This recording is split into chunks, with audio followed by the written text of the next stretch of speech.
Hola, hola, buenos días, ¿se me escucha? Hola, hola, buenos días, ¿se me escucha? Ya.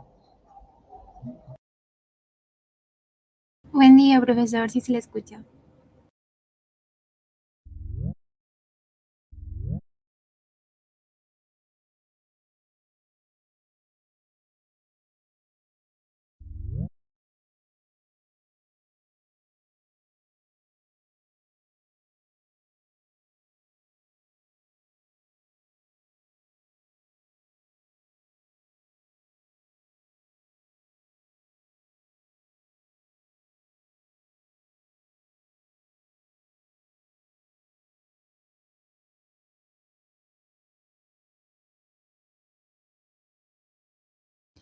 Bien, chicos, vamos a esperar unos segunditos, ¿de acuerdo? Para arreglar el tema del audio, para que se escuche mejor.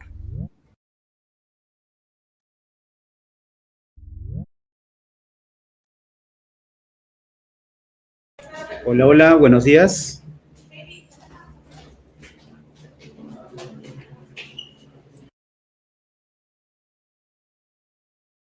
Buen día, profesor, ahora sí se le escucha mejor.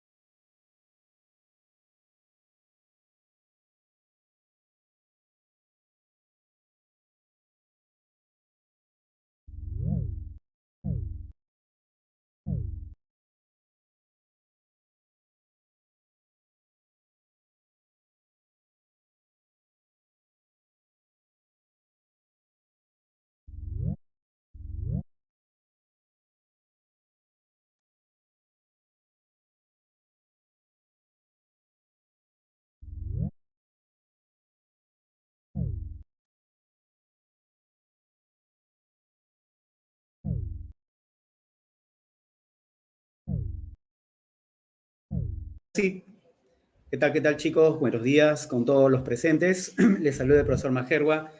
Hola, hola, ¿qué tal? ¿Qué tal, Barnal? ¿Cómo estás? ¿Qué tal, Maribel, Juliet, Rodrigo, Geraldine, Camila? Bueno, y a todos los conectados, bienvenidos a nuestra primera maratón, bueno, obviamente para la preparación eh, del primer examen de Presa Marcos. Y bueno, esperemos que estén listos para iniciar nuestra sesión, ¿ya? Vamos a compartir entonces nuestro material. Me confirman, por favor, si están llegando a visualizar. Vamos a apagar acá la cámara para que podamos tener una mayor visualización de la clase.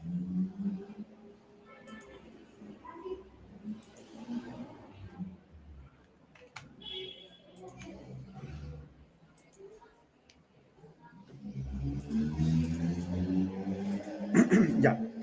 Ahora sí, por favor, me confirman si están viendo el material.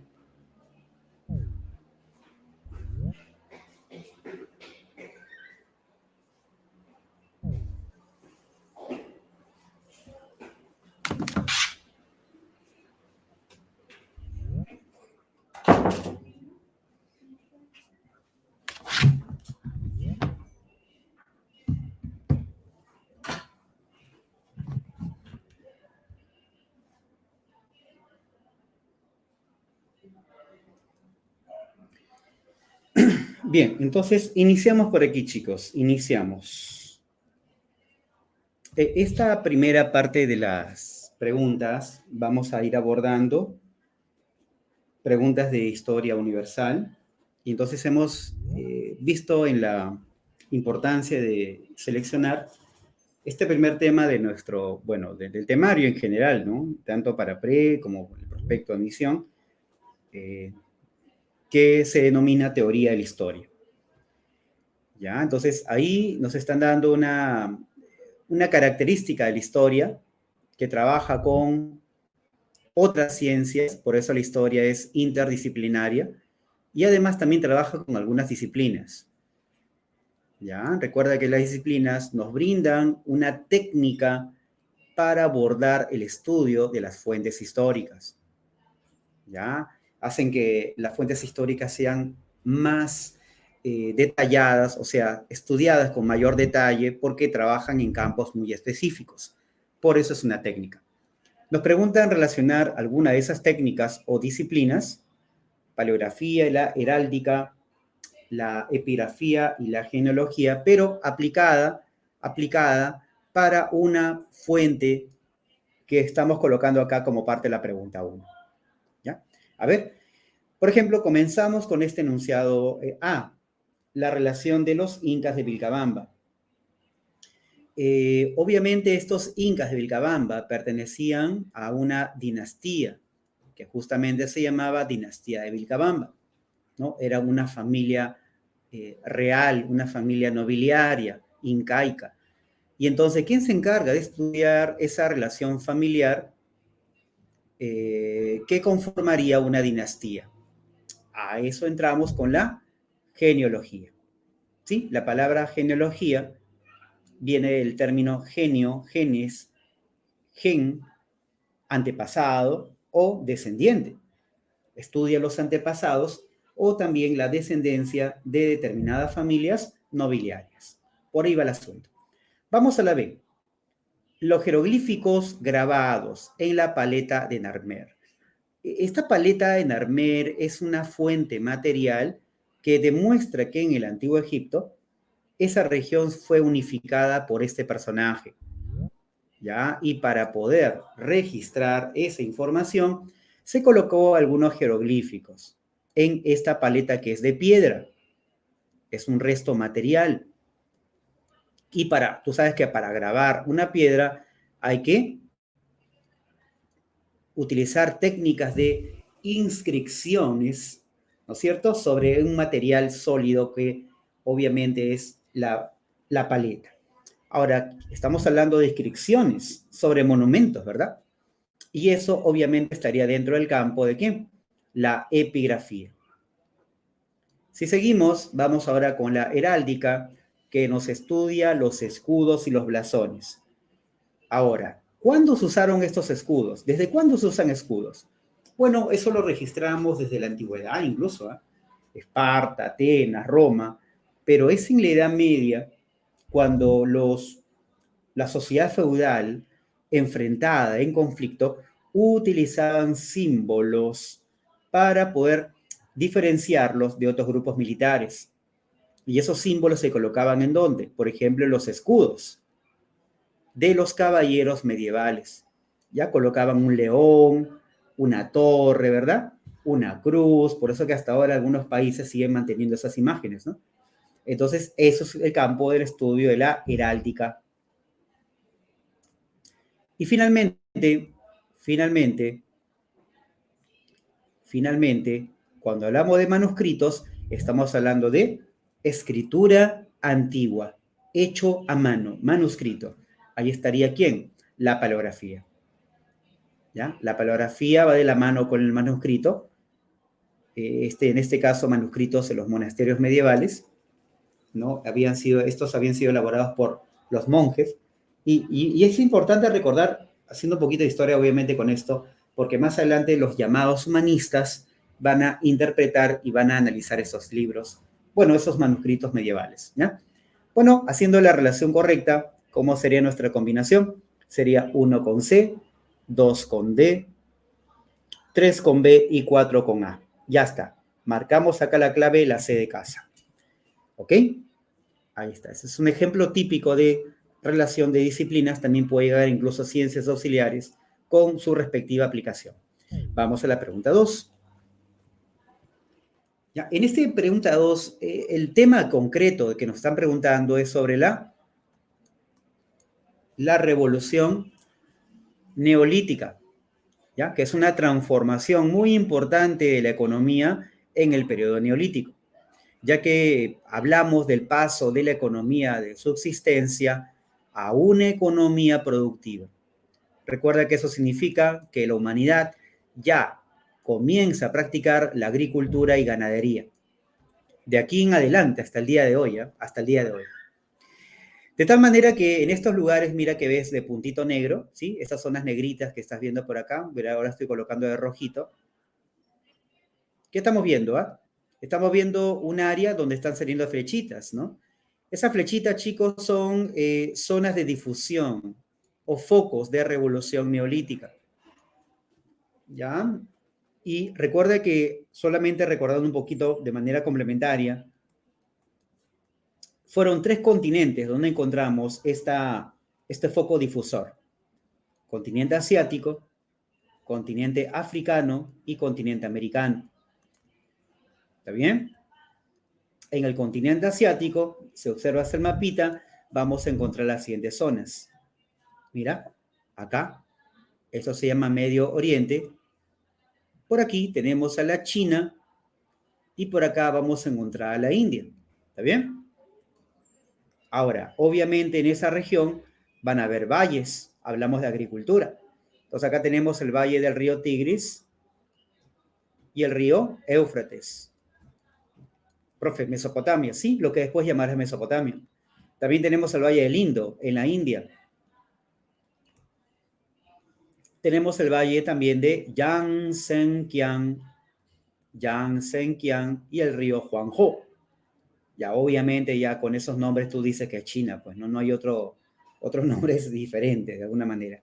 En África tenemos el río Nilo, el valle del Nilo, el delta del Nilo. Y en América tenemos Mesoamérica y obviamente la región de Perú, el norte de Bolivia y el sur de Ecuador, la región de los Andes centrales se llama esa zona. ¿Ya? Ahí tienes entonces. Entonces acá tenemos Mesoamérica, acá tenemos los Andes centrales, por acá tenemos río Tigris y Éufrates, y por acá tenemos la China y acá la India. ¿Está bien? Bien, dice, ¿qué podemos inferir por lo tanto? Dice la pregunta, ¿no? ¿Qué podemos inferir? ¿Qué podemos concluir? ¿Qué podemos deducir?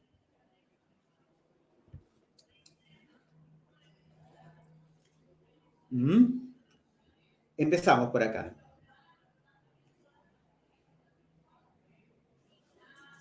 Mira, por ejemplo, en la 1 dice, en los Andes centrales la agricultura y la ganadería llegaron tarde debido a su lejanía como foco más antiguo de revolución neolítica, con el foco más antiguo de revolución neolítica. ¿Cuál es el foco más antiguo de revolución neolítica? ¿Cómo se llama esa región? Se llama la media luna fértil, que correspondería a los valles del río Tigris, el río Nilo, el río Éufrates, y agrégale por ahí un río también, el río Jordán. Ahí está, mira. Si tú juntas este río, estos valles con este, te dará la región llamada la media luna fértil, ¿no? Algo así, como una media luna, ¿ves? Una media luna. ¿Está bien? Ahora, eso de que en los Andes centrales, como el caso peruano, la agricultura llegó tarde debido a que estaba lejos del foco de revolución neolítica, nos hace pensar como que si el Perú dependiera de esta región para que se comience la agricultura aquí. Pero como dije, no hay un vínculo entre esta región con la de América. Ya, por lo menos se sabe hoy que la agricultura en América fue independiente a la agricultura que hubo en esta región. Así que eso que llegó tarde debido a que esta región fue más antigua, en la cual nos da a pensar que hay un vínculo, hay una difusión de por medio, sería incorrecto. ¿Ya? Vamos a la 2. El continente asiático encontramos solamente un foco principal y antiguo de neolitización. En el continente asiático solo encontramos un foco. No hay un foco, mira. Hay varios, ¿eh? 1, 2 y 3. Incorrecto. En la C, los polos del África centro-occidental. ¿Dónde está el África centro-occidental? Acá. A ver. Conocieron la domesticación de plantas y animales por la difusión desde el creciente fértil. Recuerda, cuando digo difusión, significa que un lugar A lleva la agricultura ganadería a un lugar B. Eso se llama difusión. A ver, se puede apreciar que este lugar, que es el creciente fértil, lleva la agricultura a esta zona de aquí. Obviamente en el mapa no se observa eso. Y tampoco ocurrió eso en la realidad, ¿no? Así es, entonces obviamente sería aquí incorrecto este término. La D, la revolución neolítica surgió en diversas latitudes. A ver, ¿por qué se llama diversas latitudes? Claro, porque algunos están en el hemisferio norte y otros están en el hemisferio sur. En 3 continentes, claro, 3 continentes, ¿sí o no? Asincrónicamente, o sea, en diferente tiempo, y presentó focos difusores. Claro, esos lugares se llaman focos difusores. Son focos de revolución neolítica. Desde aquí se expande la agricultura hacia otras regiones. Eso se llama difusión. ¿De acuerdo? Entonces, ese estaría mucho mejor. Vámonos por esta de acá. ¿De acuerdo? Vámonos por la D. Listo. A ver, vámonos ahora con la siguiente. A ver, un ratito, chicos, un ratito. Quiero ver si están ahí escribiendo alguna duda, alguna inquietud. Voy a dejar de presentar un toque. A ver. ¿Sí? A ver. Sí, perfecto, perfecto. Ahí está. Muy bien, chicos, ahí marcando las claves. Perfecto, muy bien. Seguimos entonces, seguimos. Seguimos por aquí. Ya, entonces nos quedamos con la pregunta 3. Ahora sí, nos vamos a esa pregunta.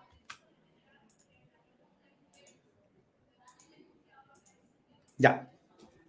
Bien, ¿qué nos preguntan en la 3? Vámonos a Egipto. A ver, ¿qué conocemos de Egipto? Mira, lo que de repente te pueden preguntar en Egipto, y lo que obviamente si tú manejas esto un poco, en general por lo menos, vas a poder responder esta pregunta si viene de algo de Egipto. Las etapas históricas. O bien preguntan eso, o bien en el examen van a preguntar eso, chicos, o bien van a preguntar los aportes culturales. ¿Ya? Si llega el aporte cultural, obviamente, ¿qué van a preguntarte? Van a preguntarte de la medicina. ¿Por qué se dio la medicina en Egipto? ¿Cuál fue la finalidad? Conservar el cuerpo de los muertos. Te pueden preguntar la evolución arquitectónica en Egipto, ¿verdad? No solamente habían pirámides, había otro tipo de tumbas. También pueden preguntarte por ahí la parte de la religión, el mito de Osiris, que es el mito de la resurrección, el mito de la vida, el mito de la muerte. Pero como dije, también puede llegarte las etapas históricas. Justamente esta pregunta 3 va en torno a eso, las etapas históricas. A ver, si queremos ordenar estas 4 etapas históricas, ¿cuál sería el orden correcto? Sería así, ¿no, chicos? Sería periodo arcaico, sería periodo antiguo, imperio antiguo, imperio nuevo en la parte final, ¿y qué iría en el medio? Obvio, periodo del imperio medio, ¿verdad? Cada una con su capital. Bueno, aquí no había capitales, ¿no? Acá habían 2 capitales, más bien. Estaba la ciudad de Buto y la ciudad de Hieracómpolis. Ya, lo que pasa es que en ese periodo arcaico, Egipto estaba separado en 2 reinos. El reino del Bajo Egipto, capital Buto, y el reino del Alto Egipto, capital Hieracómpolis. Hieracómpolis. ¿Ya? Era capital del Alto Egipto. Y se va a desatar una guerra. Se va a desatar una guerra en este periodo. Y en el Alto Egipto, cuya capital fuera Hieracómpolis, se va a encontrar este rey llamado Menes. ¿Y qué va a hacer Menes? Va a conquistar esta región de aquí. Claro. ¿Y ahí qué comienza, chicos? ¿Qué comienza? Comienza la primera unificación. Profe, ¿ese es imperio? No, todavía no es imperio. Se están sentando las bases para el futuro imperio. El imperio como tal ya aparece en el periodo antiguo, cuya capital ahora va a ser la ciudad de Menfis. Recuerda que Menes, incluso, dato importante, había fundado la ciudad de Tinis. Pero luego los faraones llevan la capital a Menfis, ¿con qué objetivo? Obtener recursos para la construcción de tumbas faraónicas, las pirámides, ¿te acuerdas? ¿Ya? Tengan en cuenta también, chicos, tengan en cuenta que en el periodo antiguo, el faraón era considerado como hijo del dios Horus, perdón, del dios Osiris, y como tal, el faraón que era el mismo Horus. Como es un dios en la tierra, necesita una tumba que va de la mano con su estatus político, ¿sí o no? Las pirámides. Ahora, la pregunta clásica que siempre se hace es, ¿quiénes construyeron las pirámides? La respuesta, los campesinos tributarios. ¿Ya? Y eso trae consigo conflictos sociales. ¿Entre quiénes? Entre el faraón y los líderes campesinos, sus líderes llamados los nomarcas, que eran algo así como gobernadores de provincias, ¿no? ¿Está bien? Resultado, Egipto se desintegra. ¿Ya? Cuando Egipto entra a una desintegración, chicos, desaparece el concepto de capital, desaparece el concepto de faraónico, imperial. A ese nuevo momento se le llama intermedio. A Egipto vivirá por eso un primer intermedio. Posteriormente, ya Egipto se vuelve a unificar. Eso se llama el Imperio Medio. Ahora la capital no es Tebas, es la ciudad de Memphis, perdón, es la ciudad de Tebas. Y en Tebas vamos a encontrar el culto a un dios de dioses, Amon-Ra. ¿Ya? Pero en este periodo Egipto sufre una invasión, la invasión de los Hicsos, ¿verdad?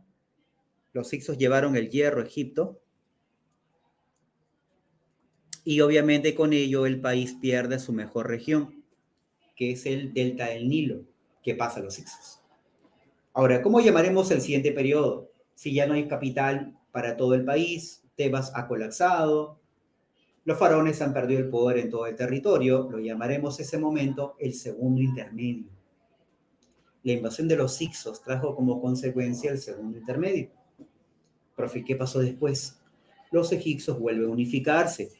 Tebas, que no había caído bajo el dominio de los Hicsos, será ahora nuevamente la capital.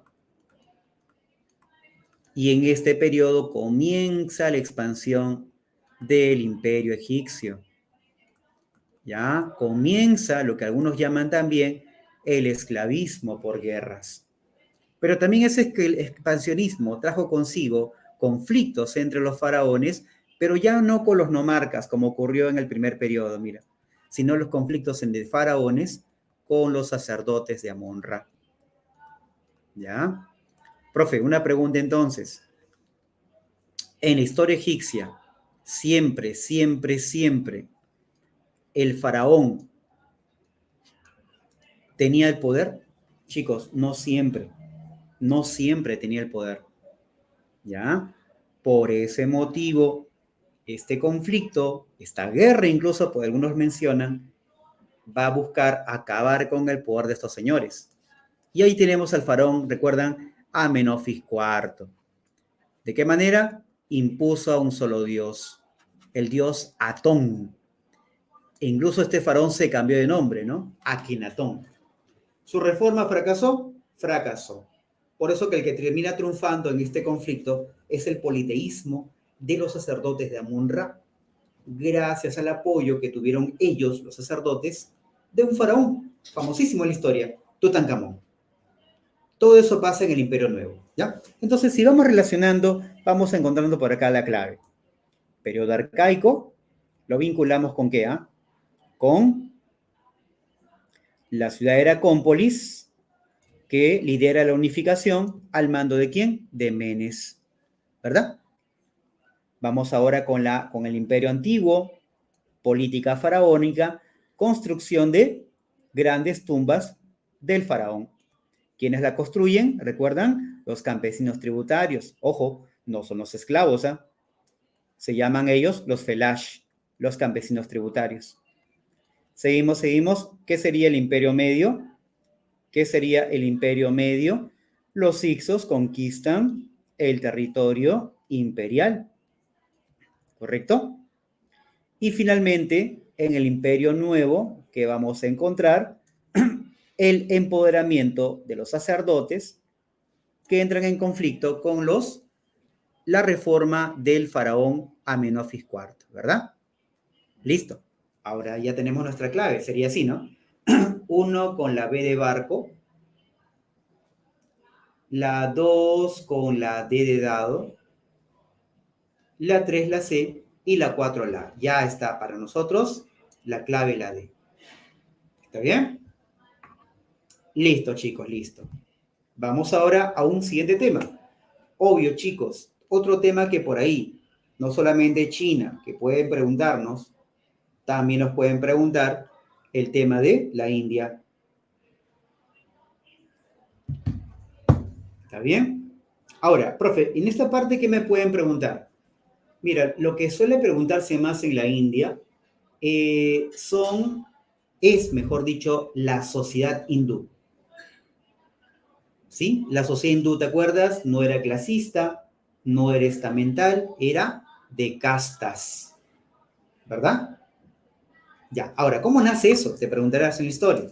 Para eso elaboramos pues nuestra línea del tiempo, ¿no es cierto, chicos?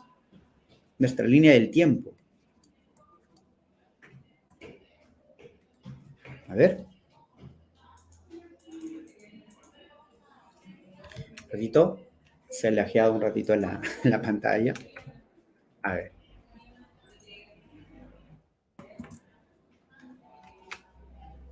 Un ratito hemos lajeado un poco la pantalla. A ver. A ver, a ver, a ver. Sí, se lajeó, se lajeó. Ya. Ya está. Ahora sí creo, ahora sí. Bueno, suele pasar estas cosas. Errores técnicos, chicos. A todos nos pasa alguna vez. A veces suele pasar. ¿Ya? Un toquecito, chicos, se ha lajeado. Sí, la pantalla voló. Un toquecito, por favor. A ver.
Ya regresamos. Ahora sí, volvemos a compartir, ¿ya? Ya, nos quedamos entonces en la India. Ahí va, ahí va.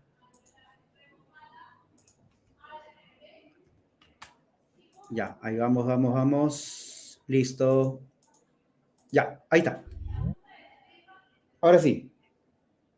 Bien, entonces, estábamos mencionando que así como puede llegar una pregunta de China, bueno, en China, por ejemplo, chicos, ¿qué cosa podría preguntarte? Te podrían preguntar, siempre preguntan, bueno, por lo menos en general, el periodo de la dinastía Qing, donde está el emperador Xin Huangdi, ¿recuerdan? O también pueden preguntar lo que estuvo antes en China, que es la dinastía de los Zhou, que es la época de los reinos combatientes, o lo que viene después del periodo Qing, ¿cierto? Que es el periodo de la dinastía Han. En la dinastía Han, donde se desarrolló la ruta de la seda. Entonces pueden preguntar o bien antes del emperador Qin Huangdi o lo que viene después. Ahora, en el caso de la India, lo que suele preguntarse es la sociedad de castas, ¿ya? Y esa sociedad de castas, la pregunta dice, ¿no? Durante el periodo védico, entonces ahí tienes tú que ubicar dónde está el periodo védico en la historia de la India. Acá te lo voy a colocar. Mira, en la India hay dos grandes momentos, ¿ya? Hay un momento para la India de autonomía, un periodo de autonomía y un periodo de dependencia. Vamos a ponerlo así para entender qué pasa en la India. El periodo de autonomía tiene que ver con la época donde la India había población autóctona, autónoma, que en los libros solemos llamarlos como la civilización del Indo. En este periodo que vamos a encontrar la revolución urbana.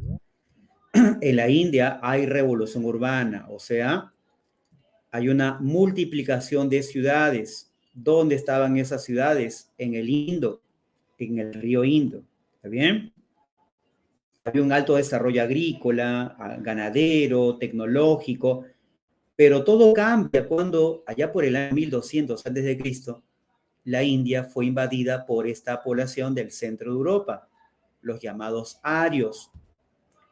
Y entonces los arios comienzan a establecer una sociedad jerarquizada, una sociedad dividida en estratos sociales.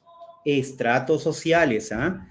Y para justificar esa estratificación de la sociedad, los arios elaboraron aquí un libro sagrado, los Vedas, escrito en una escritura llamada el sánscrito. El sánscrito. Sánscrito. Entonces, ese primer momento se le va a llamar como periodo védico. ¿Está bien? Periodo védico. ¿Ya? En ese periodo védico se comienza a formar esta sociedad conocida como sociedad de castas. ¿Recuerdan? Teníamos aquí 4 grupos o 4 castas. Una casta es la clase dominante, el sector dominante, los brahmanes, que son los sacerdotes, los científicos, los kshatriyas, que son los militares y políticos, los vaishyas, que son los comerciantes, artesanos y hasta agricultores, y los sudras, que son ellos, son los sirvientes y los esclavos. Precisamente, chicos, los habitantes de esta época del hindú, civilización del Indo, los habitantes llamados como Drávivas, fueron convertidos ¿en qué? ¿En qué fueron convertidos? Convertidos en sirvientes, en esclavos, ¿ven? Y se les pone en este grupo social de los sudras. Y para que estos sudras no asciendan socialmente, se crea la sociedad de castas, ¿ya? ¿Basado en qué? En que es una sociedad cerrada, o sea, el Drádiva, el Sudra ahora no va a poder mezclarse con otros grupos sociales. La sociedad de castas también era una sociedad con criterios espirituales, basado en lo puro y lo impuro del alma. Los puros son los que están arriba, brahmanes y kshatriyas. Los impuros son todos los que están abajo. Y también esta sociedad de castas se sustentaba en la herencia, lo hereditario. ¿Ya? Si tú nacías en la familia de un brahman o un kshatriya, automáticamente estar en esa familia determinaba qué oficio ibas a hacer toda tu vida. O bien militar, o bien político, y ese oficio lo heredabas a tu generación siguiente. ¿Ya? Por eso que el sudra siempre va a ser un sudra, ¿sí o no? Siempre va a ser un esclavo o un sirviente. Profe, ¿y se rompían las reglas de juego? Sí, cuando se rompían los criterios de sociedad de castas, el resultado que aparecía, los llamados dalits, que son los llamados parias.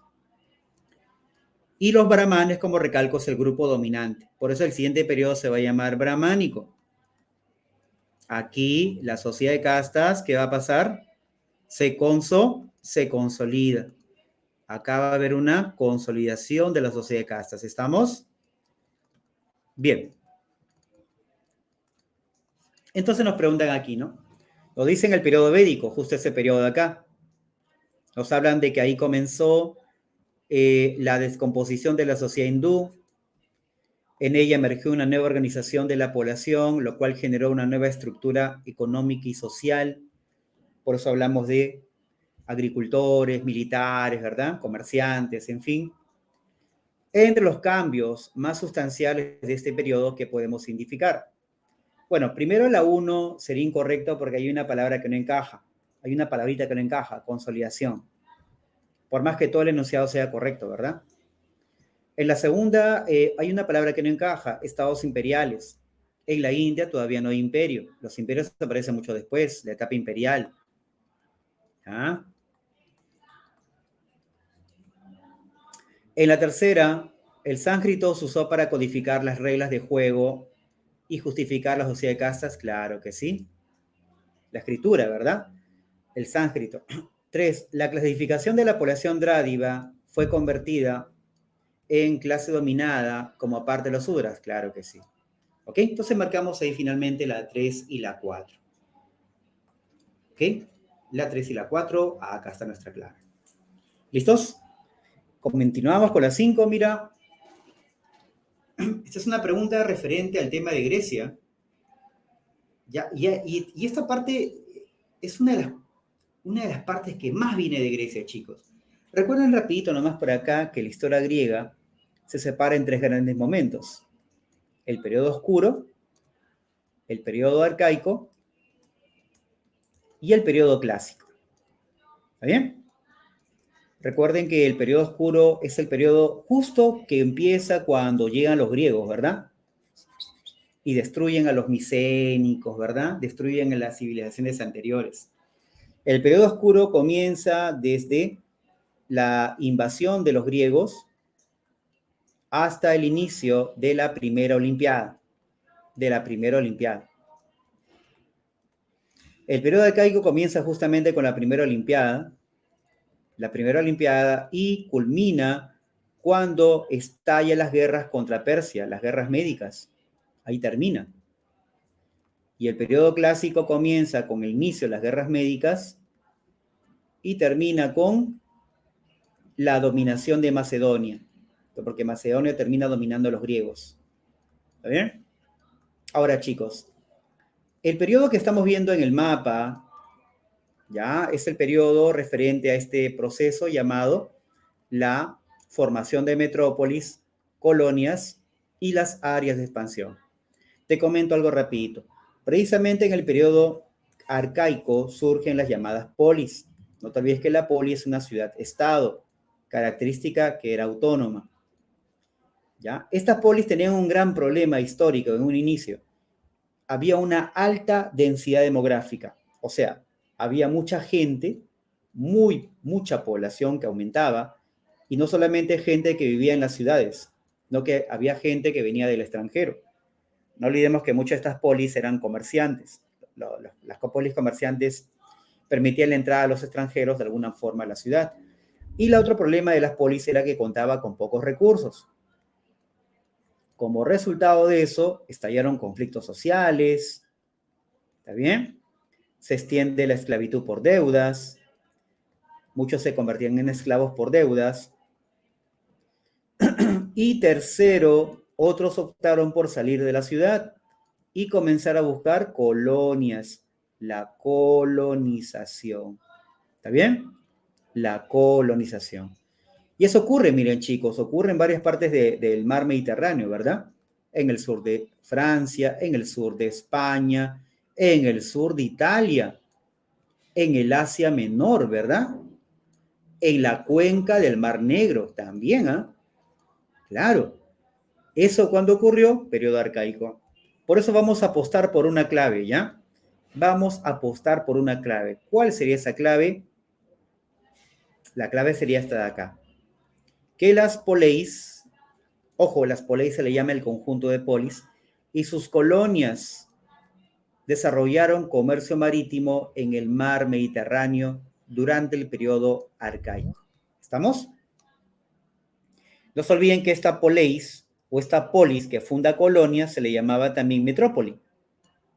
¿Ya? Era una poli que fundaba colonias. Mayormente estas poleis o polis eran polis comerciantes. ¿Estamos? Listo, vamos por esa clave. Y bien, cerramos nuestro HU con el tema de Roma. A ver, recuerden que en Roma uno de los temas que más llega, uno de los periodos romanos que más llega es el periodo republicano. Recuerda que aquí, ¿por qué llega bastante esta parte de Roma? Porque en Roma, en este periodo, tenemos el derecho romano. ¿Estamos? Tenemos el derecho romano. Obviamente es un derecho escrito. Recuerda que el derecho en Roma fue resultado de ¿qué? De luchas sociales. No de guerras, no de guerras, sino de luchas sociales. Y así como hay derechos en Roma, también hay deberes. ¿Y cuál es el deber más importante ya de todo romano? Servir en el ejército. Por eso que comienza aquí ya de forma directa el expansionismo romano. ¿Qué conquista Roma, chicos? ¿Qué conquista? Conquista tierras, el ager publicus. ¿Ya? Roma conquista también el mar Mediterráneo. ¿Cómo lo llama Roma? El Mare Nostrum. Y Roma también conquista mano de obra, esclavos en grandes cantidades. Nace el esclavismo romano. ¿Correcto? Así que tanta riqueza en Roma, tú pensarías, pues, profe, los romanos se han vuelto poderosos y ricos, ¿no? Sí, pero hay un pequeño detalle. Cuando yo digo romano, romanos son los patricios y romanos son los plebeyos, ¿me entiendes? Los romanos son, por lo tanto, ciudadanos, ya que ambos son iguales ante la ley. Pero la ley, chicos, la ley, lo jurídico, nunca, o por lo menos no llegó en Roma a darle la igualdad socioeconómica a cada grupo social. Por el contrario, las guerras romanas, chicos, incrementaron las grandes desigualdades sociales. Las riquezas se distribuyeron inequitativamente. ¿Ya? Y eso es un caldo de cultivo, ¿no, chicos? Porque a continuación va a llegar un montón de rebeliones plebeyas, ¿verdad? Buscando justicia social, especialmente, ¿qué? Tierras, algo para comer. La pobreza plebeya se había llegado a situaciones extremas. Y ante eso, ¿quién aparece para evitar estas rebeliones? ¿Quién aparece para evitar rebeliones plebeyas? Los llamados hermanos Graco. Las reformas de los hermanos Graco. ¿Recuerdan los hermanos Graco, chicos? ¿Cómo se llamaban los hermanos Graco? ¿Quiénes eran los hermanos Graco? ¿Rómulo y Remo? No. Tiberio y Cayo Graco. Tiberio Graco, la ley agraria.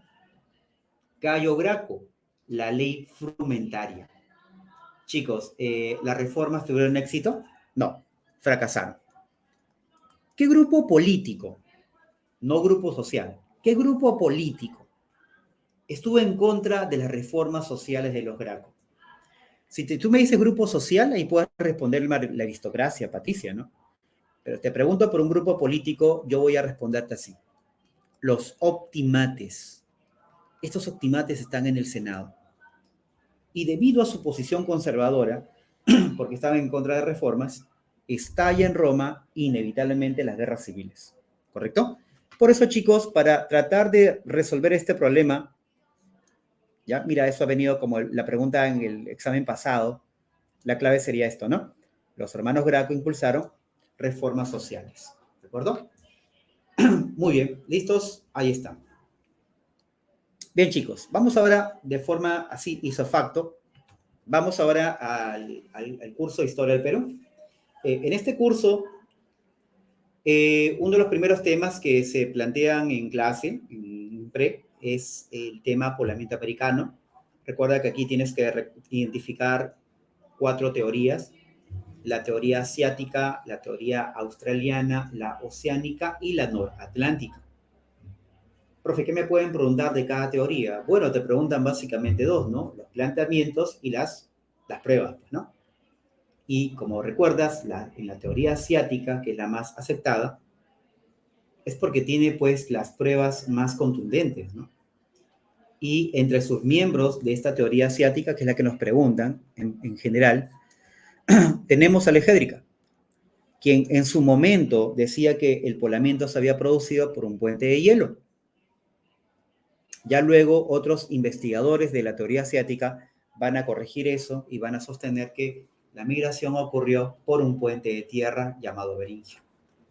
Ya por eso que Gédrica no hablaba del puente de tierra o Beringia. Gédrica hablaba de un estrecho de Bering, ¿no es cierto? Un estrecho de Bering que estaba entre Siberia y Alaska, en Asia y América del Norte, pero que estaba congelado.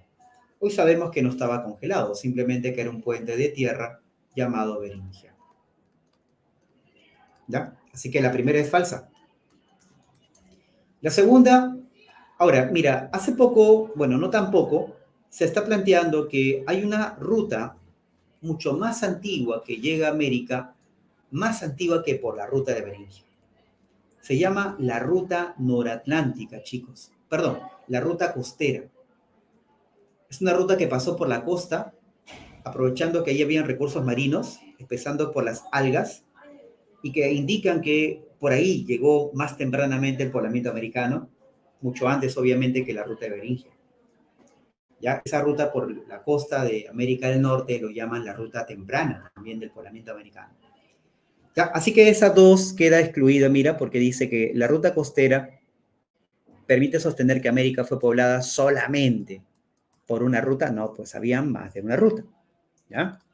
La tercera también es incorrecta porque en el caso de la tercera se está mencionando aquí la teoría noratlántica, que es la llamada teoría que afirmaba que el hombre europeo llega a América del Norte durante el Paleolítico Superior, y eso se ha comprobado porque en América del Norte hay una herramienta llamada Clovis, que es muy parecida a una herramienta europea llamada herramienta solutrense. Entonces, por esta comparación, los teóricos de la teoría noratlántica dicen, ¿no? Por lo tanto, América fue poblada por europeos. Pero es una comparación, es una cuestión de semejanza, ¿no? Entre una herramienta de América del Norte y una herramienta europea. O sea, no es una prueba suficiente, como te das cuenta, ¿no? Pues se dice, no, la evidencia arqueológica es suficiente para afirmar, categóricamente todavía dice, que América fue poblada desde regiones árticas de Europa, se refiere a la noratlántica, y obviamente eso no es cierto, pues, ¿no? O sea, una idea de que es semejante no es suficiente para afirmar que hay poblamiento pues, de Europa hacia América, ¿no? Y la tercera va a ser falsa por un detalle, porque dice que todas las teorías inmigracionistas se excluyen. No se excluyen, chicos. Tampoco se contraponen, ¿no? Digamos que tampoco se complementan, ¿no? Pero sí no se excluyen mutuamente todas. ¿Ok? Así que todas que son falsas. ¿Ya? Pasamos a la número 2. Acá nos hablan del resto de chivateros. Concretamente es un resto así específico, ya este es el periodo lítico de nuestra historia. Mira, los libros antiguos decían que Chivateros era pues el taller lítico más antiguo de todo el Perú, ¿no? y que ahí estaba Chivateros, allá por Ventanilla, ¿verdad? Porque esto está cerca del río Chillón y nada más. Pero hoy sabemos, chicos, hoy sabemos que en la costa del Perú, chicos, así como teníamos en Chivateros, este lugar donde se convertía en como una suerte de taller y se encontraron ahí una suerte de preformas, o sea, herramientas que no terminaron siendo herramientas finalmente, preherramientas o preformas. Esta técnica de hacer preformas en Chivateros, chicos, se ha encontrado en todo el norte del país, ¿eh? Todas estas playas, todas estas zonas costeras, ¿ya? Tienen la técnica para hacer herramientas. Y por eso incluso se ha encontrado desde Lambayeque hasta Ica incluso, presencia esta técnica de elaboración de herramientas. Incluso hay un lugar llamado Paiján, allá en el Valle Chicama, La Libertad, que se ha encontrado ahí un tipo de punta Paiján, mira, una punta, algo así más o menos, para la pesca. Y lo que se ha encontrado arqueológicamente, chicos, que hay una secuencia de formas, de técnicas que van evolucionando y que van a terminar elaborando la punta Paiján. ¿Qué te parece? Ya es como si fuera pues un nivel primario, secundario, algo así. Hay una evolución de técnicas que va a comenzar en Chivateros y va a terminar en Paiján. Por eso que Chivateros hoy forma parte de esta zona que comúnmente llamamos la tradición Paiján. ¿Ya? Eso es lo que sabemos hoy día en arqueología. Marcamos para que entonces pertenecía a la tradición paijanense que se extendió desde Trujillo incluso hasta la costa central y un poquito más al sur hasta la zona de Ica. ¿Estamos? Vamos ahora a la número 3. En la 3 nos preguntan sobre el arcaico en la historia del Perú. Recuerda que habían dos arcaicos, inicial y superior, el temprano o superior. Y nos preguntan sobre este último periodo. Mira, ¿qué cosa debes recordar del arcaico? 3 cositas importantes, por favor. 1, en el arcaico superior hay que recordar el surgimiento de la agricultura-ganadería, que comúnmente se le suele llamar a eso la neolitización de los Andes, el surgimiento de la agricultura y ganadería. ¿Qué más hay que recordar, chicos, de este arcaico? El surgimiento de la teocracia, ya hay un poder religioso en la sociedad, se inicia la teocracia. Y tercero, obvio, la arquitectura ceremonial pública, los templos, ¿ok? Si buscamos la alternativa correcta, mira, vamos a encontrar que la alternativa 2 y la 4 cumplen con la condición. Sacerdotes, espacios públicos ceremoniales. Los templos elaboraron calendarios agrícolas. Y eso es verdad. ¿Ya? 2 y 3 entonces. 2 y 4, discúlpame. Acá está. En la 4 te preguntan sobre los arqueólogos que se mencionan para ordenar la periodificación de la historia prehispánica. Recuerdan, ahí había 2 arqueólogos. Uno es Lumbreras y el otro es John Rowe. John Rowe, por ejemplo, ¿cómo ordena nuestra historia prehispánica? En función a la evolución de la cerámica. ¿De acuerdo? En cambio, el señor Lumbreras, como tiene un pasado marxista, para los marxistas, lo económico y social es importantísimo para ordenar la historia. ¿Está bien? Es otro criterio distinto. ¿Está bien? Recuerda que Rowe habla de horizontes intermedios y Lumbreras habla de imperios, estados regionales y desarrollos regionales. ¿De acuerdo? Y vamos finalmente a la última pregunta. Periodo del desarrollo regional. Concepto de Lumbreras para referirse a lo que Rowe denomina intermedio temprano. ¿Ya? Recuerda que aquí surge ya la sociedad militarizada. Hay un mayor conocimiento sobre la naturaleza, por eso que comienzan a elaborarse masivamente canales de agua. Y entre las culturas más conocidas tenemos a Moche y tenemos a Nazca. Nos preguntan sobre estas dos, porque nos hablan en general, ¿no? A ver, la 1, los ingenieros de la costa sur, ya estoy pensando en Nazca, ¿verdad? Elaboraron sistemas para captar aguas subterráneas, sí, se llamaron las galerías filtrantes, ¿te acuerdas? Esos ojitos, ¿te acuerdas que estaban en el suelo? Debajo había una galería filtrante, ¿verdad? Ahí está, sí. La 2, En la costa norte los artesanos utilizaron recursos auríferos. ¿Qué es eso, profe? Es oro, algarrobo. Bueno, algarrobo es un arbolito que hay en la costa norte, chicos. Se utilizaba como combustible, como hacer algo así como para prender fuego.